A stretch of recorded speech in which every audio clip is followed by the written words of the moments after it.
What is going on, guys? Welcome back to the channel, and today in this video, as you can see by the title, we are doing some performance mods to this 3.8 liter V6 engine that is in the 2007 through 2011 Jeep Wrangler JKs. And all we're doing is what's in this box right here. Simple performance inside this box. Let's go ahead and unbox it. All right, guys, so we're gonna go ahead and unbox this here.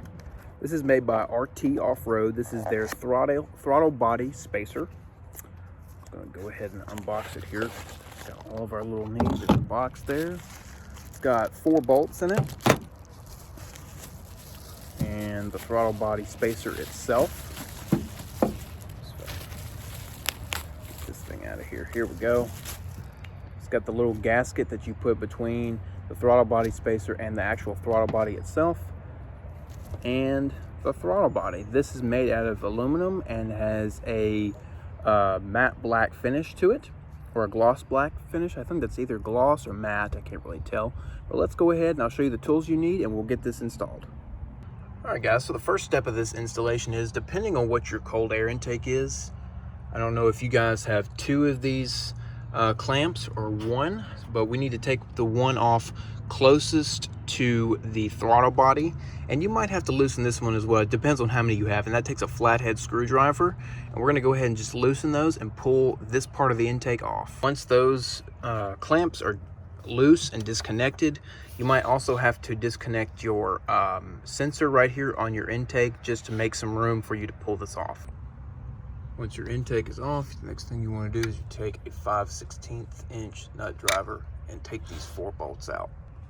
Once you got your intake manifold just laid out of the way, we're going to go ahead and put our gasket up here and go ahead and put the throttle body up onto the throttle body spacer up onto the intake manifold, and we'll go ahead and reinstall our throttle body and tighten her down. I know it looks kind of jank right now, but this is the way it's supposed to be. You have your throttle body, you have your new bolts that they came with, you have your throttle body spacer, and you have the gasket in the back between your spacer and the intake manifold.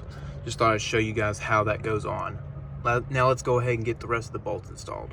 And once the throttle body spacer is installed, we can go ahead and hook our airbox back up. And there it is, guys. That's what it looks like when it's all hooked back up. Of course, when I undid the throttle body, my intake tube came off of my Engine Evolution cold air intake.